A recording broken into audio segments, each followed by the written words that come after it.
এবারে কলকাতার কাছেই পাবেন নিউজিল্যান্ডের ছোঁয়া, তাও আবার পুরুলিয়াতে। কি ভাবছেন স্বপ্ন নয়? এটাই সত্যি। আগের বহু ভিডিওতে আপনাদের দেখিয়েছিলাম পুরুলিয়ার কিছু চেনা ছবি, যেমন পুরুলিয়ার অযোধ্যা সার্কিট, গড় সার্কিট এবং স্বল্প পরিচিত ঝালদা সার্কিট।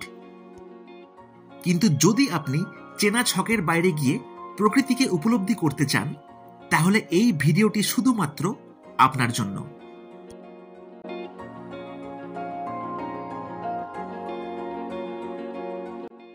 পুরুলিয়াতে মাঠা ফরেস্টে ঘেরা কুকুবুরু পাহাড়ের তলায় গড়ে উঠেছে পাতালঘর হবিট ক্যাম্প। নিউজিল্যান্ডের মাটামাটা গ্রামের বিচিত্র হবিট হাউসের অনুপ্রেরণায় প্রথমবার বাংলায় বানানো হলো হবিট ক্যাম্প, যেখানে থেকে আপনি এনজয় করতে পারবেন এক অচেনা পুরুলিয়া।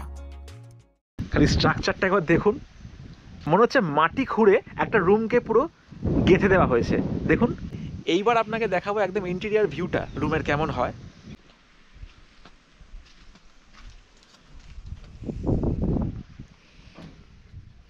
এই চলে আসলাম রুমের মধ্যে। একটা বড় কিং সাইজ বেড আপনারা দেখতে পাচ্ছেন, টেবিল দেওয়া আছে, একটা কুলারও দেওয়া আছে, ঠিক আছে। আর এই স্ট্রাকচারটা এত সুন্দর, মাদুর টাইপের স্ট্রাকচার কিন্তু উপরে করা আছে। আর এটা হচ্ছে দেখুন ওয়াশরুম। আর এই ঘরের স্ট্রাকচারটা এমনই আছে যাতে গরমকালে ঠান্ডা থাকে আর শীতকালে গরম থাকে। বন্ধুরা, রুম ছাড়াও কিন্তু এখানে আছে হবিট টেন্ট, ঠিক আছে। চারিপাশে দেখতে পাচ্ছেন আমার টেন্টে ঘেরা আছে জায়গাটা, আর এখানে কিন্তু 15খানা টেন্ট আছে। তো আমি তেমনই একটা আপনাদের টেন্ট দেখাচ্ছি, ভেতরটা কেমন দেখতে হয়।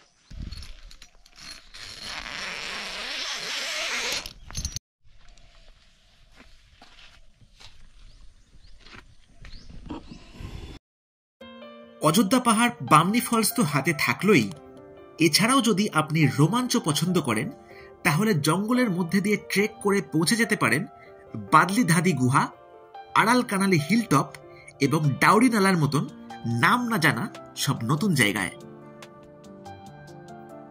এই প্রতিটা জায়গায় যাওয়ার সময় আলাদা রকম ভাবে উপভোগ করলাম প্রকৃতিকে। এখান দিয়ে দেখুন আমরা চলে যাচ্ছি কোথায় কোথায় সব, ঠিক আছে।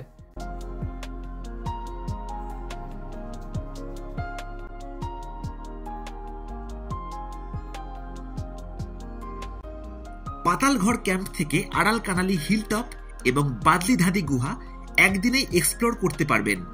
যাওয়া আসা নিয়ে এখানে সময় লাগে 4 ঘন্টা। পরের দিন সকালে ঘুরে দেখতে পারেন ডাউরি নালা, যেখানে যাওয়া আসা নিয়ে সময় লাগবে প্রায় 1.5 থেকে 2 ঘন্টার কাছাকাছি। ডাউরি নালাতে দেখা যায় পুরুলিয়ার এক আলাদাই ছবি। এখানে মূলত দেখা যায় একটি সুন্দর ঝর্ণা এবং একটি বিরাট বোল্ডার পাথর, যার আকৃতি একটি কুমিরের হাঁ করা মুখের মতন।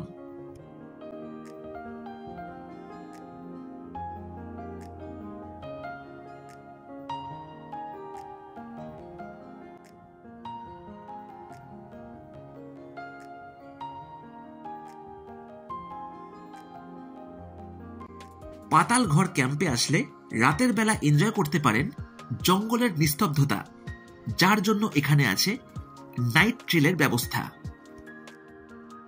এই সব ট্রেকিং এর খরচ কিন্তু প্যাকেজের বাইরে, যার জন্য লাগবে আলাদা খরচ।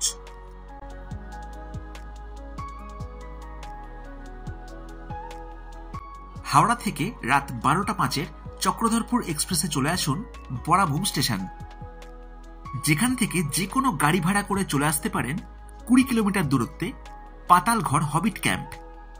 এই ট্রেক রুটগুলি আরো ডিটেলসে আমি অলরেডি বলেছি আগের ভিডিওতে, যার লিংক দিয়ে রাখলাম ডেসক্রিপশন বক্সে।